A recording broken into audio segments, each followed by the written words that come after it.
Today, I'll share the specifics of egg donation, how it's evolved over time, key terms to know, and the different types of donation programs. Whoever thought making a baby could be so hard? Luckily, the fertility journey isn't meant to be traveled alone. Eloise Drain has helped hundreds of people build and grow their families over the last 15 years, and she's ready to share her insider knowledge and expertise with you.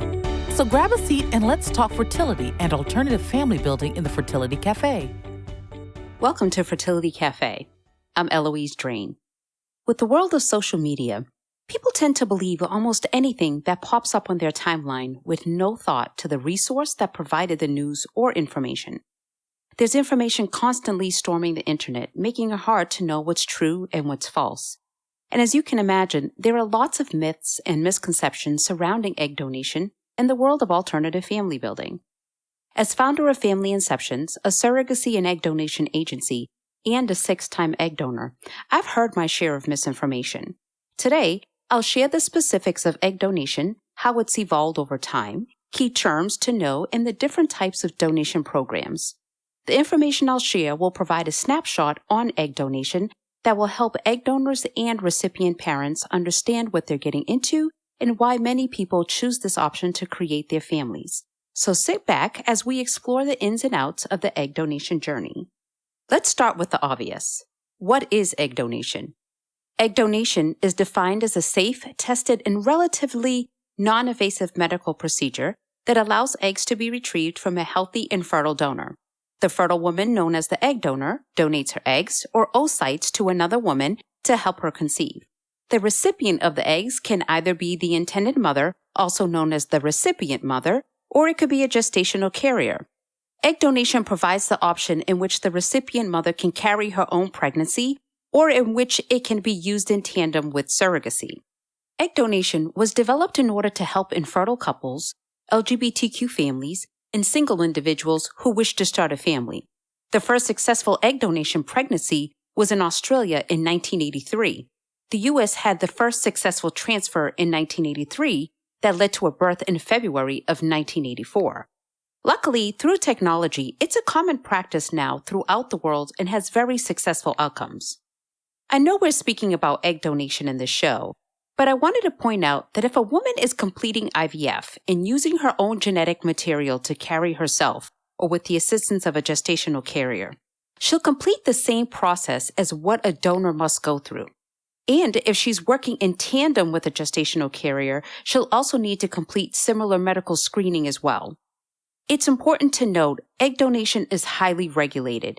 It's treated just like any other tissue or organ that gets donated, and the FDA has strict rules and regulations that must be followed by all fertility clinics. Do you remember biology class? Honestly, until I got in this field, I sure didn't. Truth be told, when I started hearing terms that aren't really used on a regular day-to-day conversation, I had to look up some definitions. So bear with me, I'm going to give you a quick rundown. I've already shared one of the terms, oocyte, which is the immature eggs that would be retrieved from the egg donor. Often you'll hear professionals in the industry refer to the donor's eggs as oocytes, ova, or ovum. I spoke about this previously. When seeking alternative family building, it's impossible to do anything without the use of IVF, or in vitro fertilization, which is a series of procedures and techniques where a woman's eggs and a man's sperm are combined in a lab in order to create an embryo. A woman's eggs develop inside fluid-filled sacs inside the ovaries called follicles. Controlled ovarian hyperstimulation is a technique used by taking hormone medications that stimulate the ovaries to produce multiple eggs. After the IVF cycle, hopefully a number of viable eggs are produced. To freeze the eggs or even the embryos, also referred to as cryopreservation, it goes through vitrification or flash freeze, which is freezing the egg or embryo with extremely rapid cooling so that ice crystals never form around it. The egg or embryo is literally frozen in time. Whatever stage it was in, it will stay in until thawed. Then we have a gamete, which is a mature sexual reproductive cell, such as an egg or sperm, that unites with another cell to form a new organism. And when the male gamete and female gamete meet, it's called a zygote. The single-celled zygote begins to divide and eventually becomes a blastocyst. In the medical clinics, you'll hear reference to blastocyst embryos. Almost all clinics do the extended 5 or 6 day blastocyst transfer as they believe it produces a more successful outcome. Embryos that survive this to this stage of development has a high implantation potential once transferred into the uterus. OHSS is ovarian hyperstimulation syndrome, and I'll go into detail later in the show about what this is.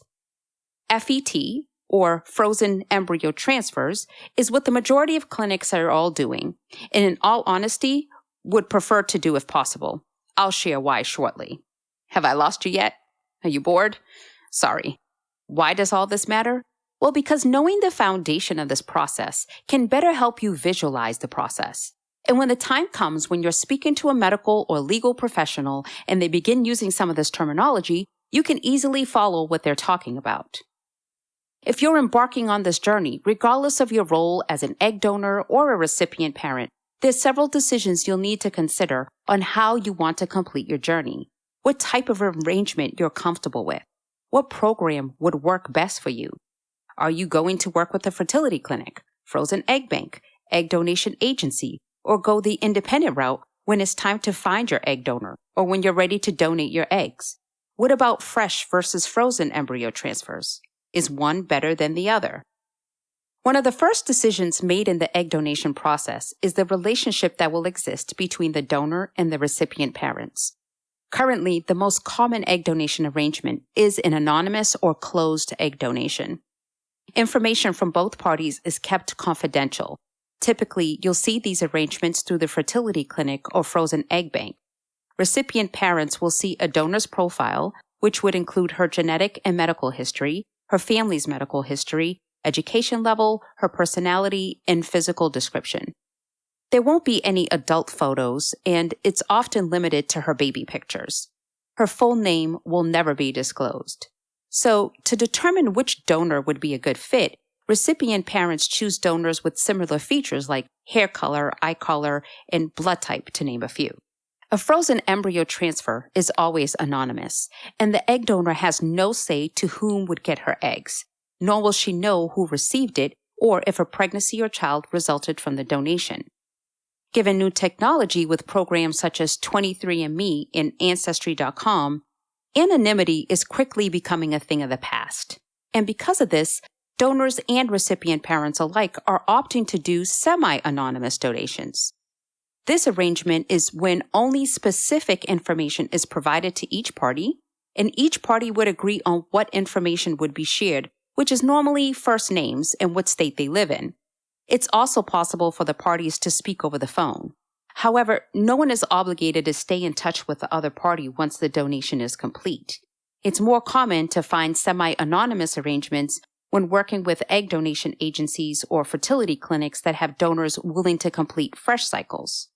For quite some time, it was assumed by many the only way someone could have an open or known egg donation arrangement was if the egg donor was a family member or friend. That's no longer the case. Open donations are becoming more common. Recipient parents and egg donors are agreeing to disclose their identifying information such as names, addresses, etc. And many times they meet in person and agree to have a long-term relationship. What that relationship looks like will be something all parties agree to upfront. But now, recipient parents can work with a donor they didn't have a relationship with prior. Often you'll find the open donation arrangements through egg donation agencies, or if you go the independent route.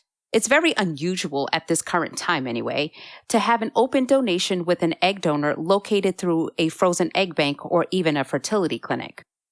Lastly, there is the identifiable donor arrangement in which all parties agree the egg donor's information will be identifiable to any child born using her eggs once the child turns 18 years of age. There is a push for open donations, or at least the identifiable donor arrangements, not just because of the development of DNA and genetic technology, but ultimately for the sake of the child that will result from these donations. For most people, knowing their genetic history is important, and it helps with medical questions they might have. Over time, people conceived via donors have expressed the importance of understanding their genetics and knowing where they come from. Regardless of the donor arrangement, egg donors have absolutely no parental rights of children that may result from their donations. Once the eggs are donated, there is nothing further an egg donor needs to do. In my own personal egg donor journeys, I experienced several different arrangements. I first learned about egg donation on my first trip to California. I had donated kidney to my cousin, and after surgery, he wanted me to visit him as you guessed it, he lived in California. While there, I saw an ad for egg donation. Definitely something I thought I could do. By that point, I already had 3 children, and I didn't have any issues getting pregnant. I kept it in the back of my mind, and a little over a year later, decided to reach out to the agency to see if I could apply. I submitted my application, and I was told it would be near impossible to match me because I was African American and Black women didn't have infertility issues. Clearly, we know that's not correct, but information wasn't readily available 20 years ago like it is now. Eventually, I was matched. My first journey was an anonymous arrangement. I had no clue who the recipient families were. I assumed they were another Black family and that they also didn't receive any of my identifying information. Truth be told, it was not the greatest experience, and honestly, I felt used. I didn't get any guidance from the agency. Once I was matched, I pretty much had to figure it out on my own. Meds were shipped to me. I was monitored by a local clinic, and when I was ready, I flew to the location where the fertility clinic was the day before retrieval, had the retrieval the next day, and was handed a check after being dropped off at the hotel door by a clinic staff member and was told to take a taxi back to the airport and go home. I just assumed to not do that again. But several years later, I came across a site that advertised egg donation and surrogacy. I don't know what possessed me to add my information, but I did, with really the mindset I was never going to be matched. Well, wrong on that assumption. Within hours of submitting my profile, I was inundated with emails from families seeking a Black donor. I was then able to choose whom I was going to donate for. My second journey was semi-anonymous. I shared with the recipient couple my identifying information. However, I only knew them by first name and the state in which they lived. The remaining 4 donations I did were all open donations. 2 of these donations were for the same family who wanted to complete sibling journey. I was comfortable enough with the recipients that I actually stayed in their homes while I was completing my journeys. I've had the opportunity to meet the children from my open donations, and I'm friends with their parents to this day. My own children are aware that I was a donor, and they've had the opportunity to meet one of the children that resulted from my donations as well. Becoming an egg donor is a big ask. But what I've learned in my life is that the secret to living is giving. I know, that sounds corny as hell, but it's true. Whether it's your time, your money, or in this case, your eggs, it makes a significant impact for so many, and you can't even imagine how many lives you will touch by your willingness to do this for someone else. But it really does give you a gratifying feeling knowing you are the one who helped make this impact. Egg donation is a choice that will benefit you significantly in exchange for a minimal amount of your time while also changing the world for a family in need. But it's not for everyone. Perhaps the biggest part of becoming an egg donor is meeting the requirements. Not all women can donate. Programs vary in the criteria they set to determine who would be a good candidate. The basic requirements to become an egg donor are to be between 21 and 32 years old, free from any sexual transmitted diseases, non-smokers, non-drug users, and have no family history of genetic diseases or family history of mental illness. You'll be required to complete medical and psychological screening. The fertility clinic will screen you for general medical health, completing a physical and gynecological exam, infectious disease screening through blood and urine tests, and inherited disease screening through a blood test as well. Further, you're required to meet with a licensed mental health professional to complete a psychological evaluation. Once the results are back from the screenings, you'll be notified if you're qualified to move forward with the actual donation process. What's fascinating is women are born with all the eggs we're ever going to have, and we don't make any new eggs during our lifetime. We're born with approximately 2 million eggs, but each month, thousands die even before we reach puberty. By the time we become teenagers, We have about 350,000 remaining eggs, and every month they gradually die off until we reach menopause. When someone is considering becoming an egg donor, sometimes there's a fear that you won't have enough eggs for when you're ready for your own family. I don't want to say it could never happen. However, that would be an unusual case. In egg donation, the goal is to obtain several mature eggs. It's difficult for anyone to know how many eggs you would produce because it's different for everyone. Through the controlled ovarian hyperstimulation process, you'll take various daily injection medications which will stimulate your ovaries to produce the eggs. Once the eggs are removed, or harvested as it is also referred to, it can either be fertilized immediately or frozen to be used later. The goal is for you to produce several eggs, which increases the probability of healthy, fertilized embryos. Now let's talk about the risks. It would be extremely partial of me to only share one side of the egg donation process and pretend as if there aren't any risks involved. I'm not here to be misleading in any way. I believe the more information people are equipped with, the better they can decide what best fits their own lives.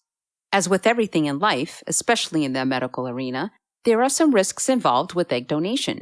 It's common to feel some discomfort during the egg donation process. Some women develop soreness or mild bruising around the injection site. You may even experience breast tenderness, mood swings, and even mild fluid retention, just like you would when you have your menstrual cycle every month. These are considered normal symptoms. Occasionally, the medications can cause more hyperstimulation than intended, known as ovarian hyperstimulation syndrome, or OHSS. This occurs when the ovaries have an exaggerated response to the hormones given to increase egg production. There are varying levels to OHSS: mild, moderate, and severe. Mild OHSS will cause abdominal pain and swelling. It normally goes away after your next period. Moderate OHSS are similar symptoms as mild, however more intense, where pain meds may have to be taken, but again should go away after your next period. Severe OHSS is the rarest but can cause serious medical complications such as blood clots, kidney failure, and fluid buildup in the lungs. Severe cases have occurred in about 2% of the population completing an egg retrieval process. Fortunately, in order to govern this risk, the fertility clinics take every precaution and monitors the cycle very closely. You'll be required to attend doctor's appointments every other day while you're on medications. And if there is a concern that there would be OHSS, the fertility clinics will cancel the cycle and not move forward. It's actually happened to me. I'll share the step-by-step egg donor process and go much more in depth about what the egg donor journey looks like in a future episode. Just like in surrogacy cases, there are compassionate or altruistic donors as well as compensated donors. In a compassionate egg donation situation, you would not receive or receive very little compensation for your time and discomfort. In a compensated journey, you would receive compensation, and that compensation will vary. Different programs offer different comps. All costs for the entire journey are paid for by the recipients, not the donor. Egg donors can receive anywhere from $5,000 to $10,000, and even more if there is a greater demand for their specific genetics. The compensation a donor would receive is not based on how many eggs are retrieved or based on the number of embryos created. The compensation is based on the time involved, her pain and suffering, and the risk. Compensation from the various programs are similar. However, donors that are in higher demand often receive higher premiums. Egg donation has evolved since I first started 20 years ago. Recipient parents were given the option on whether they wanted to do fresh or frozen cycles, as there were concerns that the success rate would be different depending on which method they used. Fresh versus frozen eggs or even embryos aren't really much of a thing anymore. Thanks to the freezing technology, vitrification or flash freeze, frozen embryo success rates are now as high as that of fresh embryo transfers. More clinics are opting to complete frozen over fresh transfers, and some no longer even offer fresh embryo transfers. It used to be if you wanted a fresh cycle and you were completing egg donation, you had to have patience and flexibility from both the egg donor and the recipients. Fresh cycles were completed real time. The donor didn't begin her cycle until after she was selected, So there was more lead-up time to get her eggs and ultimately to having an embryo transfer. There was a synchronization of menstrual cycles that occurred between the donor and the recipient mother or gestational carrier cycle. The hopes was that the eggs could be retrieved and fertilized just in time to be transferred directly to the uterus without having the need to be frozen.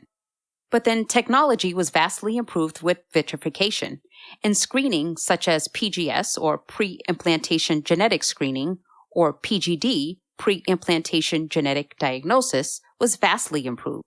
These tests are performed after an embryo is created to check for genetic abnormalities and chromosomal disorders. If tested is desired on the embryo prior to transfer, you wouldn't be able to do a fresh embryo transfer.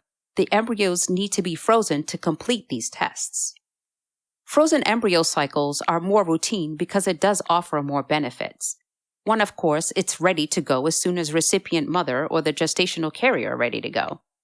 There's no lag time spent trying to align menstrual cycles. It provides a lot of flexibility in coordinating schedules, travel, and could speed up the time for transfer. Not to mention, frozen embryo transfers are also less expensive than fresh embryo transfers. For many, the concern with completing a frozen transfer is if the embryo would survive the thaw process. I wouldn't be concerned with that too much now. Frozen embryos are still high quality and have a very good success rate. In some clinics, even better than fresh. I know. All this information is all fine and good, but how do you know where to find an egg donor or where you want to donate? This is the start of your decision-making process.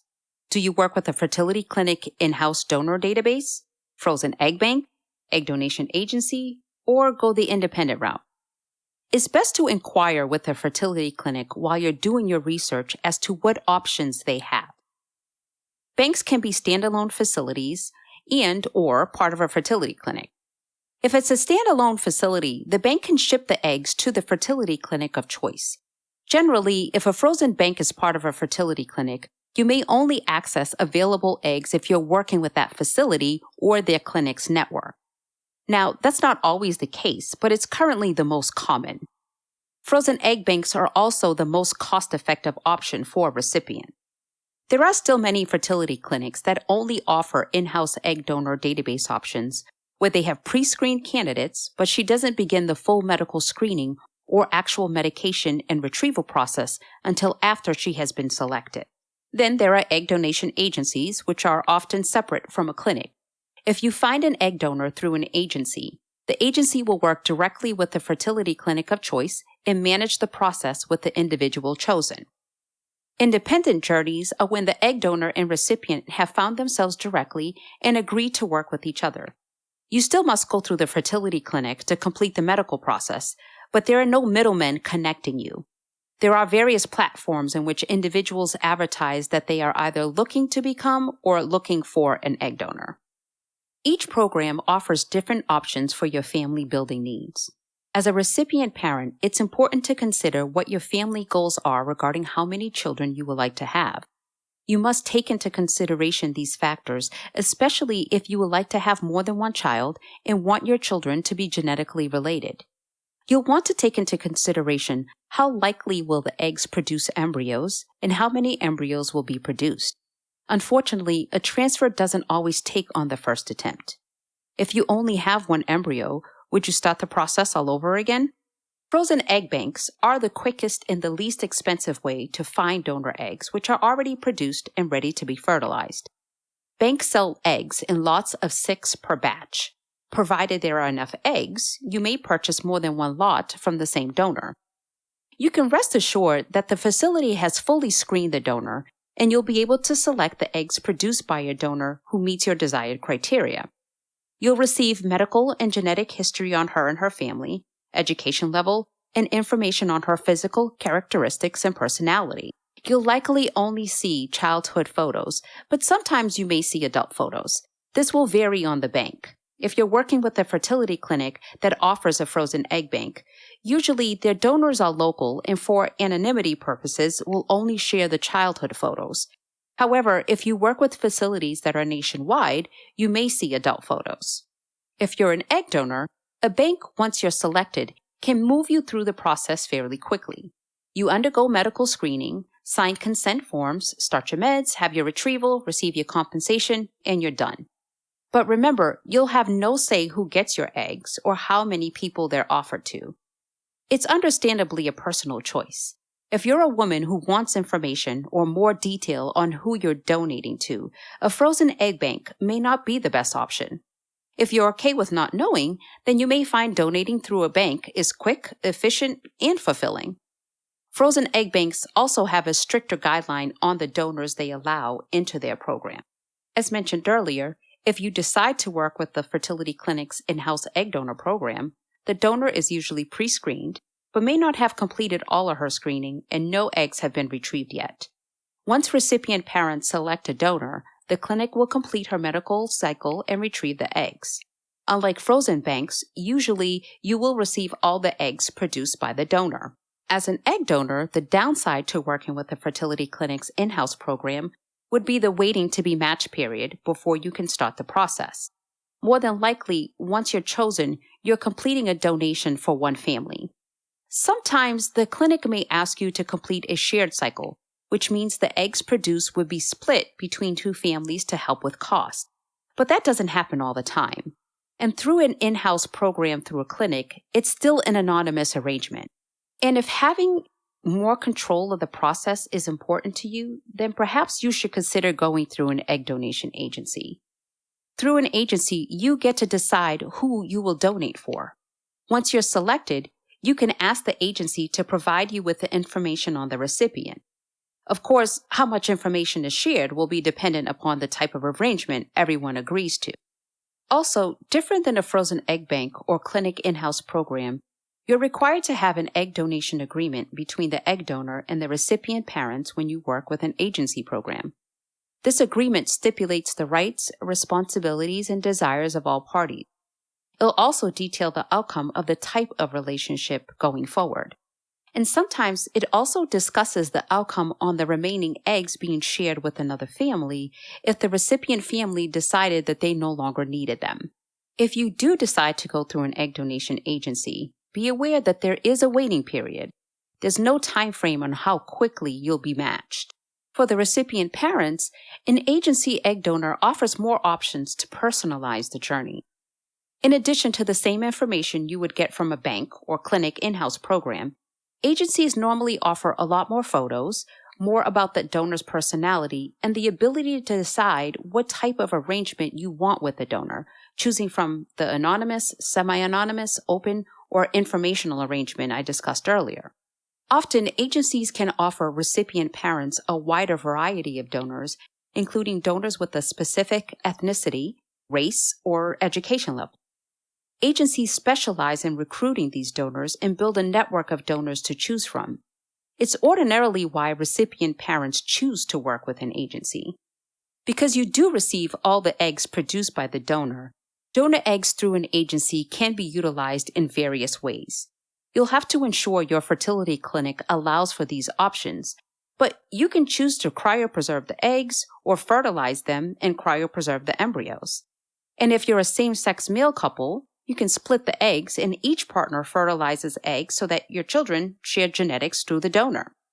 Having excess eggs can minimize any anxiety over finding the same donor in the future to complete sibling journeys or to complete additional attempts if need be. Thanks to technology, excess eggs or embryos are still able to be frozen. The clinic usually selects the embryos to transfer, then freezes the remaining embryos for future transfers, or if all goes well, a future sibling. Working with agency donors also has a downside. The most obvious is that nothing is guaranteed.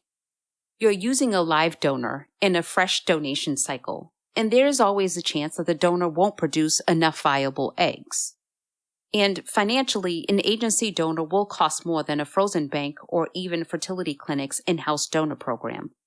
Unless it's a shared donor cycle, you're paying the full cost of the donor's medical and psychological screening, travel if needed, legal costs, compensation, agency fees, and the clinic's cost to complete the IVF. Regardless of the program, the medical process for the donor, once she is selected, will be the same. As mentioned previously, all donors must go through a medical and psychological screening, genetic screening, infectious disease screening, genetic testing, and drug screen. The difference will be the timeframes. Frozen banks will be about 2 to 3 months. Fertility clinics and egg donation agencies will vary. Once selected, it could take about 3 to 5 months. So there you have it. I know it's a lot of information, and we only touched the surface. In future episodes, I'll go into greater detail on the medical process, how to find and become a donor, the debate on nurture versus nature when it comes to determining the must-have qualities in your donor, and the enigma of ethnic egg donors. You won't want to miss these episodes, so be sure to subscribe to Fertility Café on whatever platform you're listening on. I hope you've enjoyed today's episode and that I've given you better insight into egg donation and the considerations for both donors and recipients. If you enjoyed this episode of Fertility Café, we'd love you to leave us a review on iTunes, Stitcher, or your listening platform of choice. We'd also love you to share Fertility Café with friends and family members who would benefit from the information shared. Thank you for joining me today. I'm Eloise Drain. Remember, love has no limits. Neither should parenthood. Thank you for joining us in the Fertility Café. Whether you're an intended parent, a woman considering egg donation, thinking of becoming a surrogate yourself, or a friend or family member of someone dealing with infertility, we're here to help. Visit our website, thefertilitycafe.com, for resources on fertility, alternative family building, and making this journey your own.